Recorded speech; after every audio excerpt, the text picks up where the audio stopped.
ಆಕಾಶವಾಣಿ ಪ್ರದೇಶ ಸಮಾಚಾರ ಓದುತ್ತಿರುವವರು ಆರತಿ ದೇವಶಿಖಾಮಣಿ. ಮುಖ್ಯಾಂಶಗಳು. ರಾಷ್ಟ್ರಪತಿ ಭವನದಲ್ಲಿ ಇಂದು ರಾಜಾಜಿ ಉತ್ಸವ, ಕೇಂದ್ರ ಪ್ರಾಂಗಣದಲ್ಲಿ ಸಿ ರಾಜಗೋಪಾಲಾಚಾರಿ ಪ್ರತಿಮೆ ಅನಾವರಣ. ಡಿಜಿಟಲ್ ಅರೆಸ್ಟ್ ಹಾಗೂ ವಂಚನೆ ಕುರಿತು ಸಮಾಜದಲ್ಲಿ ಜಾಗೃತಿ ಮೂಡಿಸುವಂತೆ ಪ್ರಧಾನಮಂತ್ರಿ ಮನವಿ. ಲೋಕಭವನದಲ್ಲಿ ರಾಜ್ಯಗಳ ಸಂಸ್ಥಾಪನಾ ದಿನಾಚರಣೆ, ಏಕ್ ಭಾರತ್ ಶ್ರೇಷ್ಠ ಭಾರತ್ ಸಂಕಲ್ಪಕ್ಕೆ ರಾಜ್ಯಪಾಲರ ಕರೆ. ದೇಶದ ಅತಿ ದೊಡ್ಡ ರೇಷ್ಮೆ ಸಂಗ್ರಹಾಲಯ ಮೈಸೂರಿನಲ್ಲಿ ಸ್ಥಾಪನೆ. ಈಗ ವಾರ್ತೆಗಳ ವಿವರ. ಇಂದು ರಾಷ್ಟ್ರಪತಿ ಭವನದಲ್ಲಿ ರಾಜಾಜಿ ಉತ್ಸವವನ್ನು ಆಚರಿಸಲಾಗುತ್ತದೆ. ಈ ಸಂದರ್ಭದಲ್ಲಿ ರಾಷ್ಟ್ರಪತಿ ಭವನದ ಕೇಂದ್ರ ಪ್ರಾಂಗಣದಲ್ಲಿ ಸಿ ರಾಜಗೋಪಾಲಾಚಾರಿ ಅವರ ಪ್ರತಿಮೆಯನ್ನು ಅನಾವರಣಗೊಳಿಸಲಾಗುವುದು.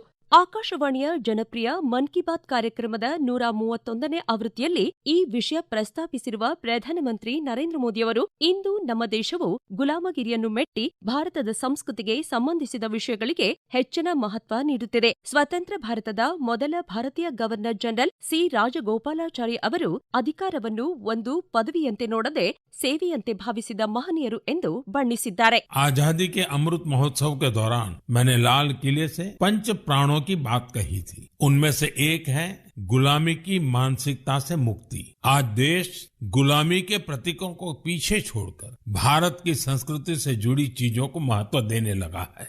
इस दिशा में हमारे राष्ट्रपति भवन ने भी एक महत्वपूर्ण कदम उठाया है. यानी 23 फरवरी को राष्ट्रपति भवन में राजाजी उत्सव मनाया जाएगा. इस अवसर पर राष्ट्रपति भवन के केंद्रीय प्रांगण में सी राजगोपालाचारी जी की प्रतिमा का अनावरण किया जाएगा. वे स्वतंत्र भारत के पहले भारतीय गवर्नर जनरल थे. वे उन लोगों में थे जिन्होंने सत्ता को पद की तरह नहीं, सेवा की तरह देखा. सार्वजनिक जीवन में उनका आचरण, आत्मसंयम और स्वतंत्र चिंतन आज भी हमें प्रेरित करता है.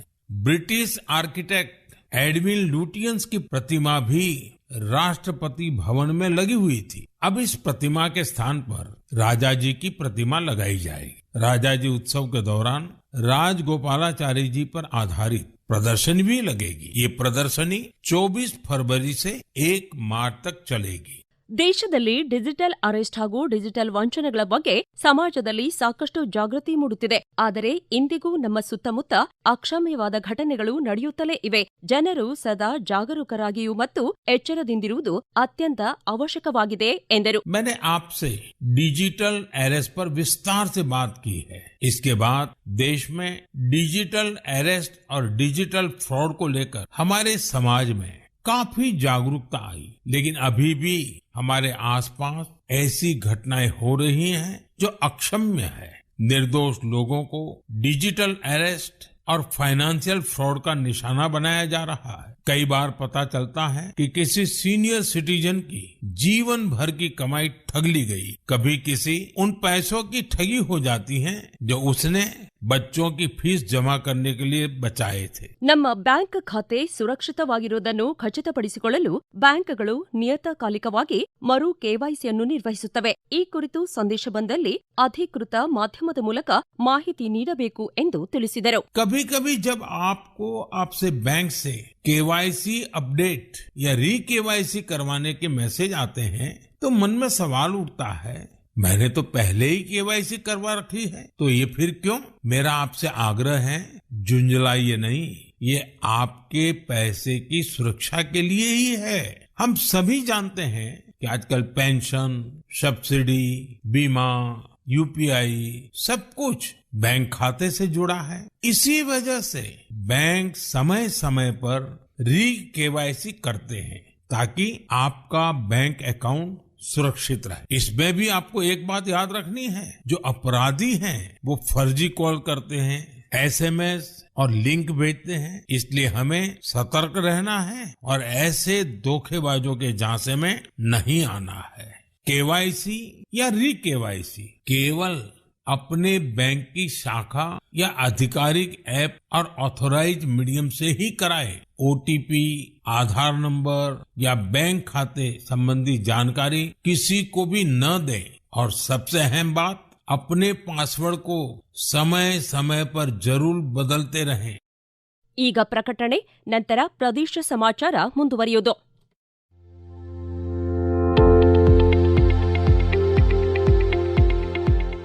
ನಮ್ಮ ಎಲ್ಲ ರಾಷ್ಟ್ರೀಯ ವಾರ್ತೆಗಳು ಹಾಗೂ ಪ್ರದೇಶ ಸಮಾಚಾರ ಈಗ ಆಕಾಶವಾಣಿ ನ್ಯೂಸ್ ಕನ್ನಡ ಯೂಟ್ಯೂಬ್ ಚಾನೆಲ್ನಲ್ಲಿ ಲಭ್ಯ. ನಮ್ಮ ಎಕ್ಸ್ ಖಾತೆ ಮತ್ತು ಇನ್ಸ್ಟಾಗ್ರಾಂ ಖಾತೆ ಆಕಾಶವಾಣಿ ನ್ಯೂಸ್ ಕನ್ನಡ. ಹೆಚ್ಚಿನ ಮಾಹಿತಿಗಾಗಿ ನಮ್ಮ ಫೇಸ್ಬುಕ್ ಖಾತೆ ಆಕಾಶವಾಣಿ ವಾರ್ತೆ ಕನ್ನಡವನ್ನು ಅನುಸರಿಸಿ. ಮಾಹಿತಿಗಳ ಹೂರಣ, ವಾರದ ಕಾರ್ಯಕ್ರಮ, ಪ್ರಚಲಿತ ವಿದ್ಯಮಾನ ಪ್ರತಿ ಬುಧವಾರ ರಾತ್ರಿ 9:15 ಪ್ರದೇಶ ಸಮಾಚಾರ ಕೇಳುತ್ತಿದ್ದೀರಿ. ಬೆಂಗಳೂರಿನ ಲೋಕಭವನದಲ್ಲಿ ಮಣಿಪುರ, ಮೇಘಾಲಯ, ತ್ರಿಪುರಾ, ಉತ್ತರ ಪ್ರದೇಶ, ಮಿಜೋರಾಂ, ಅರುಣಾಚಲ ಪ್ರದೇಶ ರಾಜ್ಯಗಳ ದಾದ್ರಾ ನಗರ ಹವೇಲಿ ಜಿಲ್ಲೆ, ದಮನ್ ಮತ್ತು ದಿಯು ಕೇಂದ್ರಾಡಳಿತ ಪ್ರದೇಶಗಳ ಸಂಸ್ಥಾಪನಾ ದಿನಾಚರಣೆಯನ್ನು ಆಚರಿಸಲಾಯಿತು. ಈ ಕಾರ್ಯಕ್ರಮದಲ್ಲಿ ಪಾಲ್ಗೊಂಡು ಮಾತನಾಡಿದ ರಾಜ್ಯಪಾಲ ಥಾವರ್ಚಂದ್ ಗೆಹ್ಲೋಟ್, ನಮ್ಮ ದೇಶದ ಎಲ್ಲ ರಾಜ್ಯಗಳು ಮತ್ತು ಕೇಂದ್ರಾಡಳಿತ ಪ್ರದೇಶಗಳ ಸ್ಥಾಪನೆಯು ಭಾರತದ ಒಕ್ಕೂಟ ರಚನೆ ಮತ್ತು ಪ್ರಜಾಪ್ರಭುತ್ವದ ಮನೋಭಾವದ ಬಲವನ್ನು ಪ್ರತಿಬಿಂಬಿಸುತ್ತದೆ. ಪ್ರತಿಯೊಂದು ರಾಜ್ಯವು ತನ್ನದೇ ಆದ ವಿಶಿಷ್ಟ ಭಾಷೆ, ಸಂಸ್ಕೃತಿ, ಸಂಪ್ರದಾಯ ಮತ್ತು ಜೀವನ ವಿಧಾನವನ್ನು ಹೊಂದಿದ್ದು ಏಕ್ ಭಾರತ್ ಶ್ರೇಷ್ಠ ಭಾರತ್ ಎಂಬ ಮನೋಭಾವವನ್ನು ಸಾಕಾರಗೊಳಿಸುತ್ತದೆ ಎಂದರು. ನಾವೆಲ್ಲರೂ ಪ್ರಾದೇಶಿಕ ವೈವಿಧ್ಯತೆಗಳನ್ನು ಗೌರವಿಸುತ್ತಾ ರಾಷ್ಟ್ರೀಯ ಏಕತೆಯನ್ನು ಮತ್ತಷ್ಟು ಬಲಪಡಿಸಲು ಸಂಕಲ್ಪ ಮಾಡೋಣ. ಅಭಿವೃದ್ಧಿ, ಉತ್ತಮ ಆಡಳಿತ, ಶಿಕ್ಷಣ, ಕೌಶಲ್ಯ ಮತ್ತು ಸಾಮಾಜಿಕ ಸಾಮರಸ್ಯದ ಮೂಲಕ ಎಲ್ಲ ರಾಜ್ಯಗಳು ಮತ್ತು ಕೇಂದ್ರಾಡಳಿತ ಪ್ರದೇಶಗಳನ್ನು ಪ್ರಗತಿಯತ್ತ ಕೊಂಡೊಯ್ಯೋಣ ಎಂದರು. ಕೇಂದ್ರ ರೇಷ್ಮೆ ಮಂಡಳಿ ರಾಜ್ಯದ ಸಾಂಸ್ಕೃತಿಕ ನಗರಿ ಮೈಸೂರಿನಲ್ಲಿ ದೇಶದಲ್ಲಿ ಅತಿ ದೊಡ್ಡ ವಿಶಿಷ್ಟ ರೇಷ್ಮೆ ಸಂಗ್ರಹಾಲಯ ನಿರ್ಮಿಸಲಿದೆ. ರಾಜ್ಯದ ರೇಷ್ಮೆ ಬಟ್ಟೆ ತಯಾರಿಕೆಯ ಸುದೀರ್ಘ ಇತಿಹಾಸ, ರೇಷ್ಮೆ ಸೀರೆಗಳ ವೈಶಿಷ್ಟ್ಯತೆ ಹಾಗೂ ಪರಂಪರೆಯ ಬಗ್ಗೆ ಸಂಗ್ರಹಾಲಯ ಬೆಳಕು ಚೆಲ್ಲಲಿದೆ. ಈ ಕುರಿತು ಒಂದು ವರದಿ.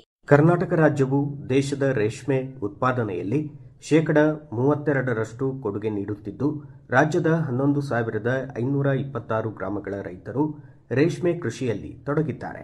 ವಿಶ್ವ ಪ್ರಸಿದ್ಧ ರೇಷ್ಮೆ ಸೀರೆಗಳಿಗೆ ಹೆಸರುವಾಸಿಯಾಗಿರುವ ಮೈಸೂರಿನಲ್ಲಿ ಮೊದಲ ರೇಷ್ಮೆ ವಸ್ತು ಸಂಗ್ರಹಾಲಯ ನಿರ್ಮಾಣವಾಗಲಿದೆ. 75 ವರ್ಷಗಳ ಹಿಂದೆ ರಾಜ್ಯದಲ್ಲಿ ರೇಷ್ಮೆಗೆ ಹೆಚ್ಚಿನ ಉತ್ತೇಜನ ನೀಡಲು ಮೈಸೂರಿನಲ್ಲಿ ರೇಷ್ಮೆ ಸಂಶೋಧನೆ ಮತ್ತು ತರಬೇತಿ ಸಂಸ್ಥೆಯನ್ನು ಸ್ಥಾಪಿಸಲಾಗಿತ್ತು. ಸಂಸ್ಥೆಗೆ 75 ವರ್ಷಗಳು ತುಂಬಿದ ಹಿನ್ನೆಲೆ ಕೇಂದ್ರ ಸರ್ಕಾರ ವಸ್ತು ಸಂಗ್ರಹಾಲಯ ಆರಂಭಿಸಲು ಈಗಾಗಲೇ ಅನುಮತಿ ನೀಡಿದೆ. ರೇಷ್ಮೆ ಸಂಸ್ಥೆ ಆವರಣದ ಸುಮಾರು 2 ರಿಂದ 5 ಎಕರೆ ವಿಸ್ತೀರ್ಣದಲ್ಲಿ ಸುಸಜ್ಜಿತ ಮ್ಯೂಸಿಯಂ ನಿರ್ಮಾಣವಾಗಲಿದೆ. ಪ್ರವಾಸೋದ್ಯಮಕ್ಕೆ ಉತ್ತೇಜನ ನೀಡುವ ಜೊತೆಯಲ್ಲಿ ನೂತನ ರೇಷ್ಮೆ ಮ್ಯೂಸಿಯಂ ದೇಶದಲ್ಲಿ ರೇಷ್ಮೆ ಉದ್ಯಮ ನಡೆದು ಬಂದ ಹಾದಿ, ರೇಷ್ಮೆ ಸೀರೆ ತಯಾರಿ ಕ್ರಮಗಳ ಕುರಿತು ಮಾಹಿತಿ ನೀಡಲಿದೆ. ಮೈಸೂರಿನ ನೂತನ ರೇಷ್ಮೆ ಮ್ಯೂಸಿಯಂ ನಿರ್ಮಾಣ ಯೋಜನೆ ಕುರಿತು ಪ್ರದೇಶ ಸಮಾಚಾರಕ್ಕಾಗಿ ಮಾಹಿತಿ ನೀಡಿದ್ದಾರೆ ಕೇಂದ್ರ ರೇಷ್ಮೆ ಮಂಡಳಿ ತಾಂತ್ರಿಕ ವಿಭಾಗದ ಜಂಟಿ ಕಾರ್ಯದರ್ಶಿ ಡಾಕ್ಟರ್ ನರೇಶ್ ಬಾಬು.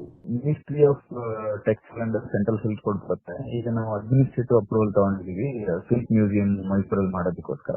ಇದು ಫಸ್ಟ್ ಆಫ್ ಇಟ್ಸ್ ಕೈಂಡ್ ತರ ಮ್ಯೂಸಿಯಂ ಇರುತ್ತೆ. ಫೈಲ್ ಟು ಫ್ಯಾಬ್ರಿಕ್ ಪೂರ್ತಿ ಸಿಲ್ಕ್ ಯಾವ ರೀತಿ ಉತ್ಪತ್ತಿ ಆಗುತ್ತೆ ಮತ್ತೆ ಯಾವ ರೀತಿ ಎಲ್ಲ ಬರೋ ತರ ನಾವು ಅಲ್ಲಿ ಡಿಸ್ಪ್ಲೇ ಮಾಡೋದಕ್ಕೆ ತಾತ್ವಿಕ ಒಪ್ಪಿಗೆ ನಮ್ಗೆ ಮಿನಿಸ್ಟರ್ ಆಫ್ ಟೆಕ್ಸ್ಟೈಲ್ ಇಂದ ಸಿಕ್ಕಿದೆ. ನಾವು ಅದನ್ನೀಗ ಡಿಟೇಲ್ಡ್ ಪ್ರಾಜೆಕ್ಟ್ ರಿಪೋರ್ಟ್ ಮಾಡೋದಕ್ಕೆ ಕನ್ಸಲ್ಟೆಂಟ್ ಎಂಗೇಜ್ ಮಾಡೋದಕ್ಕೆ ನಾವೀಗ ಟೆಂಡರ್ ಫ್ಲೋಟ್ ಮಾಡಿದೀವಿ. 4 ಜನ ರೆಸ್ಪಾನ್ಸ್ ಒಬ್ಬರು ರೆಸ್ಪಾನ್ಸ್ ಬಂದಿದೆ. ಅವ್ರ ಸ್ವಲ್ಪ ರೇಟ್ ಮಾಡೋದು ಮತ್ತೆ ರೀಟೆಂಡರ್ ಮಾಡ್ತಾ ಇದೀವಿ ನಾವು. ಅವರೆಲ್ಲ ಬಂದು ಮತ್ತೆ ಅವ್ರು DPR ಮಾಡ್ತಾರೆ. DPR ಮಾಡಿದ ನಂತರ ನಾವು ಮಿನಿಸ್ಟ್ರಿ ಆಫ್ ಕಲ್ಚರ್ ಮತ್ತೆ ನಮ್ಮ ಮಿನಿಸ್ಟ್ರಿ ಆಫ್ ಟೆಕ್ಸ್ಟೈಲ್ ತಂತ್ರ ಮೈಸೂರಿನಲ್ಲಿ ನಮ್ದೊಂದು sericulture training and research institute 20 ಎಕರೆ ಜಾಗದಲ್ಲಿದೆ. ಅಲ್ಲಿ 2 ರಿಂದ 3 ಎಕರೆ ಜಾಗದಲ್ಲಿ ನಾವು ಮ್ಯೂಸಿಯಂ ಕಮ್ ಎಕ್ಸ್ಪೀರಿಯನ್ಸ್ ಸೆಂಟರ್ ತರ ಮಾಡೋದಕ್ಕೆ ಪ್ಲಾನ್ ಮಾಡ್ತಾ ಇದ್ದೀವಿ. ಕೊನೆಯಲ್ಲಿ ಮತ್ತೊಮ್ಮೆ ಮುಖ್ಯಾಂಶಗಳು. ರಾಷ್ಟ್ರಪತಿ ಭವನದಲ್ಲಿ ಇಂದು ರಾಜಾಜಿ ಉತ್ಸವ, ಕೇಂದ್ರ ಪ್ರಾಂಗಣದಲ್ಲಿ ಸಿ ರಾಜಗೋಪಾಲಾಚಾರಿ ಪ್ರತಿಮೆ ಅನಾವರಣ. ಡಿಜಿಟಲ್ ಅರೆಸ್ಟ್ ಹಾಗೂ ವಂಚನೆ ಕುರಿತು ಸಮಾಜದಲ್ಲಿ ಜಾಗೃತಿ ಮೂಡಿಸುವಂತೆ ಪ್ರಧಾನಮಂತ್ರಿ ಮನವಿ. ಲೋಕಭವನದಲ್ಲಿ ರಾಜ್ಯಗಳ ಸಂಸ್ಥಾಪನಾ ದಿನಾಚರಣೆ, ಏಕ್ ಭಾರತ್ ಶ್ರೇಷ್ಠ ಭಾರತ್ ಸಂಕಲ್ಪಕ್ಕೆ ರಾಜ್ಯಪಾಲರ ಕರೆ. ದೇಶದ ಅತಿ ದೊಡ್ಡ ವಿಶಿಷ್ಟ ರೇಷ್ಮೆ ಸಂಗ್ರಹಾಲಯ ಮೈಸೂರಿನಲ್ಲಿ ಸ್ಥಾಪನೆ. ಇಲ್ಲಿಗೆ ಪ್ರದೇಶ ಸಮಾಚಾರ ಮುಕ್ತಾಯವಾಯಿತು. ನಮ್ಮ ಮುಂದಿನ ರಾಷ್ಟ್ರೀಯ ವಾರ್ತಾ ಪ್ರಸಾರ 7:35